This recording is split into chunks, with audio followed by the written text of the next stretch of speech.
Hello friends, आज हम बात करेंगे एक बहुत ही इंपॉर्टेंट टॉपिक के बारे में, H3N2 के बारे में। H3N2 क्या होता है, ये कैसे फैलता है, इसके क्या लक्षण होते हैं, इससे कैसे बचा जा सकता है, किनको ये ज़्यादा इन्फेक्शन होती है और इसका इलाज क्या है।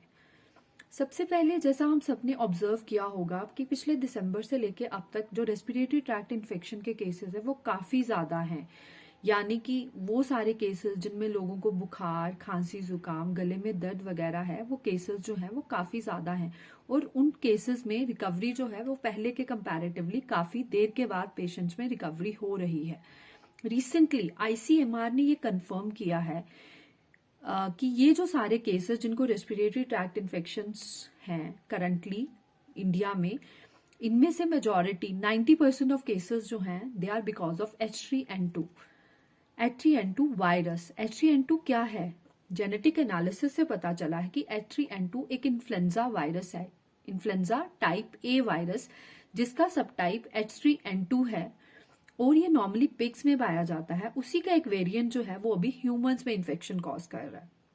अब बात करेंगे स्टैट्स के बारे में, कितने लोगों को इन्फेक्शन हो चुकी है और मोर्टालिटी कितनी है।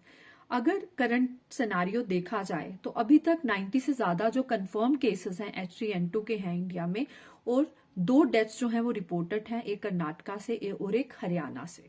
जैसे हम सारे रिकॉल कर पाएंगे कि इन 2009 एक पेंडेमिक फैला था, स्वाइन फ्लू, जो कि H1N1 वायरस की वजह से था। ये वही वायरस है जो ओवर द ईयर्स म्यूटेशन होके, जेनेटिक ट्रांसफॉर्मेशंस होके अभी H3N2 की फॉर्म में है, और जो जिसकी वजह से करंट रेट ऑफ इन्फेक्शन जो है वो भी इतना ज्यादा है।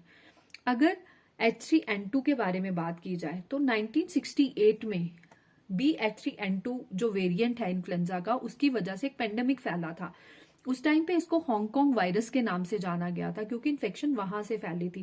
जो सबसे पहला पेंडेमिक इन्फ्लुएंजा की वजह से था वो था 1918 से 19 तक, और जो सेकंड था वो 1957 में था। अब बात करते हैं सिम्टम्स के बारे में। H3N2 के सिम्टम्स क्या होते हैं?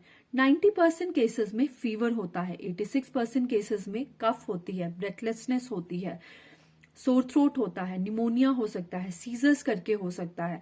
10% जो केसेस है उनको ऑक्सीजन की सपोर्ट की जरूरत पड़ती है, और 4% केसेस में ICU की रिक्वायरमेंट जो है वो ऑब्जर्व की गई है। हाई रिस्क ग्रुप्स कौन है जिनको इन्फेक्शन होने के चांसेस जो हैं वो सबसे ज्यादा हैं? Children less than 5 years and elderly more than 65 years, pregnant women's, वो सारे लोग जो इम्यूनो सप्रेसिव थेरेपी पे हैं बिकॉज ऑफ कैंसर्स या ऑर्गन ट्रांसप्लांट की वजह से, जिनको कोई एसोसिएटेड कोमॉर्बिड कंडीशन यानी कि diabetes, hypertension, chronic kidney disease, heart diseases. अब बात करेंगे कि ये H3N2 जो है वो स्प्रेड कैसे होता है। Like any other respiratory tract infection, it spreads by the inhalation of the droplets which are suspended in our environment containing the virus particle. Second is by coming in contact with the surfaces which are infected by the virus particles. Third, अब हम बात करेंगे spread के बाद precautions, किन चीजों से बचाव जो है वो H3N2 से किया जा सकता है। सबसे पहले ये है कि हमने फ्रीक्वेंट हैंड सैनिटाइजेशन करनी है, फ्रीक्वेंटली अपने हैंड वॉश करने हैं विद सोप एंड वाटर और with the use of your sanitizer. We have to wear the mask. Those who are suffering, उनको आइसोलेशन में रहना है, उनको आइसोलेशन में रहना है।